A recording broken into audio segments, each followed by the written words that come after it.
Present మనం చూసుకుంటే అగ్రికల్చర్‌లో ఇంకెంత టెక్నాలజీ రీప్లేస్ చేసేటువంటి అవకాశాలు, అలాగే ఈవెన్ కెరియర్ పరంగా కూడా మనం చూసుకున్నట్లయితే ఆప్షన్స్ ఏ విధంగా ఉన్నాయంటారు? ఇప్పుడు 2 పాయింట్లు అడిగారు మీరు. టెక్నాలజీ వ్యవసాయంలో దాని పాత్ర, తర్వాత స్టూడెంట్స్ కెరీర్‌లో దాని పాత్ర.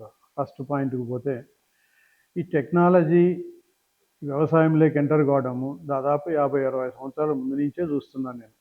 ఎందుకంటే అప్పట్లో ఈ ఊర్లలో ఎద్దులతోటే వ్యవసాయం జరిపేటోళ్ళు, ఎద్దుల బండ్లు వాడే ట్రాన్స్‌పోర్టేషన్ చేసుకునేటోళ్ళు. అయి పశువులతోటే బావుల్లోంచి నీళ్లు తోడి పంటలకు నీటి సౌకర్యం కలిగించేవాళ్ళు. అక్కడి నుంచి ట్రాక్టర్స్ వచ్చినాయి పల్లెల్లోకి, డీజిల్ మోటార్లు వచ్చినాయి, కరెంటు మోటార్లు వచ్చినాయి. ఇదంతా టెక్నాలజీ వలన సాధ్యమైండేది.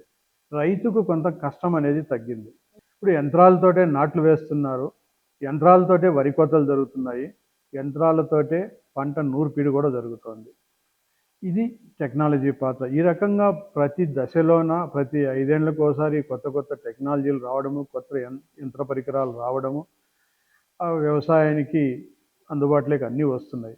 అలాగే కావేరీ యూనివర్సిటీలో స్కూల్ ఆఫ్ అగ్రికల్చర్‌లో డ్రోన్ టెక్నాలజీ కూడా ఇంట్రొడ్యూస్ చేస్తున్నారు అని చెప్పేసి విన్నాను. అది పిల్లలకి ఏ విధంగా ట్రైన్ చేస్తున్నారు? ఎలా? కావేరీ యూనివర్సిటీలో మాకు డ్రోన్ ట్రైనింగ్ అకాడమీ ఉందండి. అది మాకు ఢిల్లీలో ఉన్న డీజీసీ అంటాం, డైరెక్టర్ జనరల్ సివిల్ ఏవియేషన్ వాళ్ళ పర్మిషన్ తోటి మాకు డ్రోన్ ట్రైనింగ్ అకాడమీ శాంక్షన్ అయింది. పర్మిషన్ రావాలంటే కొన్ని కండిషన్స్ ఉండాలి. ఫ్లయింగ్ గ్రౌండ్ ఉండాలా, వాళ్ళు ప్రిస్క్రైబ్ చేసినటువంటి క్వాలిటీ డ్రోన్స్ ఉండాలా. ఇవన్నీ కండిషన్స్ అన్నీ ఫుల్ఫిల్ చేస్తే వాళ్ళు ఇన్స్పెక్షన్కి వచ్చినప్పుడు సంతృప్తికరంగా ఉంటే అన్ని రకాలుగా మీరు ట్రైనింగ్ అకాడమీ నడుపుకోవచ్చు అని మనకు పర్మిషన్ ఇస్తారు. దాని ద్వారా మనము ఈ 5 రోజులకు ఒక కోర్స్ కంప్లీట్ అవుతుంది. ఆల్రెడీ 2-3 బ్యాచ్లకు ట్రైనింగ్ ఇచ్చేసినాం మేము. వాళ్ళు ట్రైనింగ్ తీసుకున్న తర్వాత మొదటి 2 రోజులు థియరిటికల్గా చెప్తారు వాళ్ళకు, డ్రోన్స్ అంటే ఏమి, వాతావరణం పరిస్థితిని ఎలా ఉపయోగించుకోవాలి అని 2 రోజులు క్లాసులు ఉంటాయి. తర్వాత 3వ రోజు డ్రోన్ అనేది దాంట్లో ఎటువంటి పార్ట్స్ ఉంటాయి, ఏమైనా చిన్న చిన్న ప్రాబ్లమ్స్ వస్తే ఎలా దాన్ని బాగు చేసుకోవాలో అనేది హార్డ్వేర్ ల్యాబ్ అని ఒకటి ఉంటుంది. అందులో ఒక రోజు ఉంటుంది. తర్వాత సాఫ్ట్వేర్ ల్యాబ్లోకి పోతారండి. సాఫ్ట్వేర్ ల్యాబ్లో ఫ్లయింగ్ నేర్చుకుంటారు వాళ్ళు.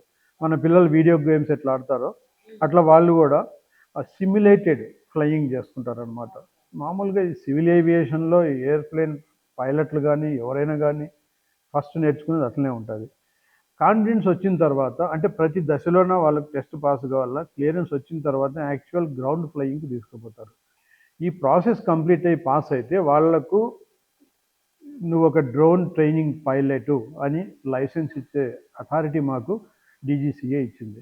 దాని ద్వారా వాళ్ళు బయటకు పోయిన తర్వాత బ్యాంకులో రుణం తీసుకొని సొంతంగా డ్రోన్స్ కొనుక్కొని ఈ రైతులకు ఈ కొంత హైర్ బేసిస్ మీద ఈ సర్వీసెస్ ప్రొవైడ్ చేస్తారు. వాళ్ళకు కూడా కొంత ఉద్యోగం పైన ఆధారపడకుండా గడిచిపోతూ వస్తుంది జీవనం.